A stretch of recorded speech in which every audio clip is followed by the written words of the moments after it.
Hi guys, and welcome back to Seize Today, a channel dealing with Tourette syndrome, epilepsy, chronic health conditions and mental health conditions. Cool. Today I want to talk to you about a rather dramatic story of how I nearly died in the process of getting diagnosed with epilepsy. So just quick disclaimer, just because this happened to me, it's highly unlikely that it will happen to you. What happened to me was almost a sort of a freak occurrence, but I do think it's worth sharing the story because it could happen to other people fairly easily. So, because this is a serious topic and quite a dark topic, I'm wearing my Horcrux and I'm going to put my glasses on. So, it all began around sort of 2013. I began having these spells out of nowhere where I'd feel really sort of lightheaded and strange. I'd be sick and I would pass out. Fun. So obviously I went to the doctors and the doctors were very much like, it could be this, it could be that, stomach bug, okay. So I began to have these feelings more and more, but without the passing out. It turned into sort of a very strange feeling in my head. It felt like a rising sensation. And during that rising sensation, I sort of zoned out and I would remember something. And while I was remembering it, I knew that it wasn't from my own life, from the memories that I knew, but I also knew, because I was remembering it, that it had happened to me. So this is a hard one to explain. You know when you're having a dream and then you wake up in the morning and you try and think of your dream, you're so close and it just slips out your memory. So that was what that was like, basically. So I'd have this deja vu feeling and then I would not be able to remember what I was thinking about during that time. So the doctors didn't know what was going on. I was very ill-educated about epilepsy. It didn't even occur to me that I might have epilepsy. I didn't know there was different types of epilepsy, different types of seizures. I only thought there was the flashing lights and, the tonic-clonic or grand mal seizures, and that's it. So it didn't occur to me at all. In fact, what occurred to me first was that maybe I was suppressing some kind of terrible memory. I had no idea what was going on. It was bad. It was really bad. I didn't get much support from work at the time either. I was being discriminated against by one lady. I won't name them, but I probably will do another story time if anyone is interested in how I got forcibly removed from the premises at work because of my epilepsy. Back onto the story. I was living with someone who was also not very supportive at the time, an ex-partner. My memory was going so bad at the time. I was really scatty, and he would get really angry about things like if I came home and I hadn't opened the curtains, I knew I was going to get in trouble when I got home. So obviously that didn't help matters. And I was just trying to carry on, trying to make everyone happy, try to make work happy, try to make my partner happy. It didn't work.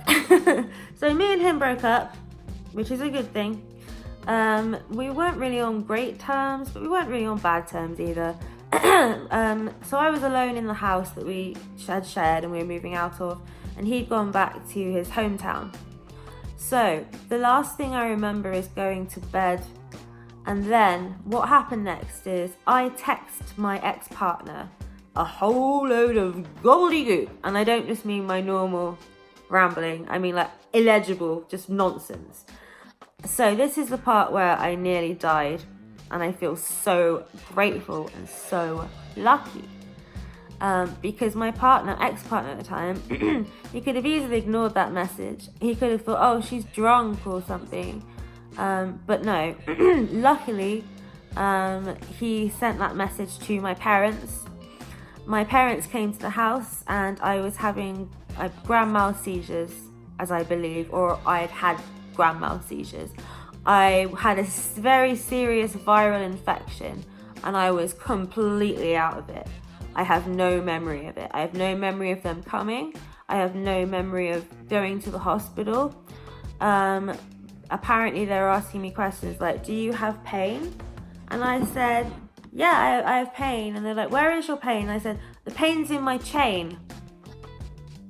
Nice one, brain. The pain's in my chain. And I thought it was 2008. And I kept constantly asking for Diet Coke, which, to be honest, is not that different from from when I'm not out of it, so I'm not sure if that one counts.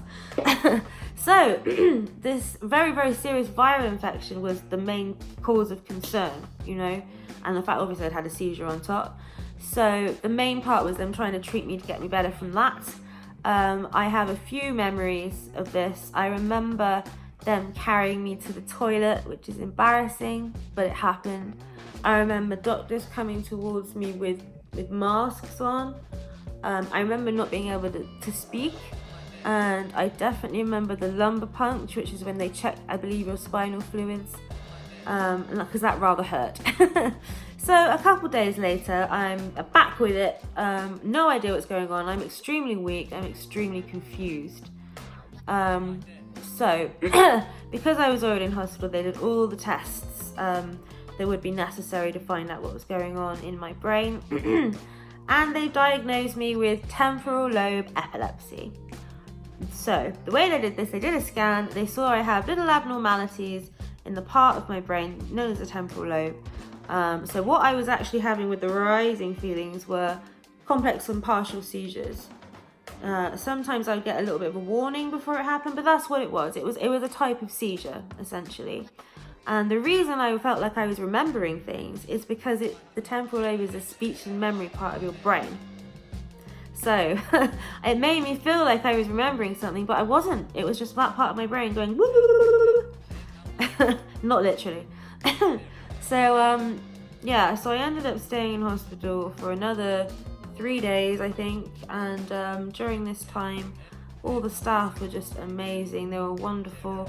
I left with a diagnosis and I left with medication, which I'll probably have to be on for the rest of my life. So, as you can imagine, this had rather a profound effect on my family, who were obviously concerned about what was going to happen to me, having just stumbled upon me in this serious state.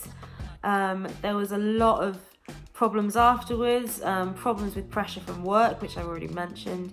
And there was a lot of problems when I came out, because all I wanted to do is sleep. I wanted to sleep all day and all night. People would have to wake me up to try and feed me. And I just wasn't interested in it, really. So the reason I'm telling you this story is not to scare you. This is not a normal story of diagnosis. Had I sought more help or researched a bit more, I probably may have thought something different, because all I thought at the time with the memory feeling was, oh my God, I must have some terrible childhood memory that I am repressing. But that wasn't the case. So, I'm just saying, if you have any kind of strange sensations like that, you need to go to your doctor. Find out about these things, because I was completely in the dark about it. Had I known about it, it could have probably saved me years of distress. So, I'd say reach out to people, look online, look on forums, go to the doctor is the number one. And if they're not taking you seriously, go to another doctor. If you're having absences like me, try and get someone to record it so they can show you. You can show the doctor, you can show the neurologist, because obviously once you go to the doctor, you can't just have a seizure on command, obviously. So that's all I'm saying. So that's the end of my story time today, and I hope you're all very, very well, and I'll see you in the next video. Bye.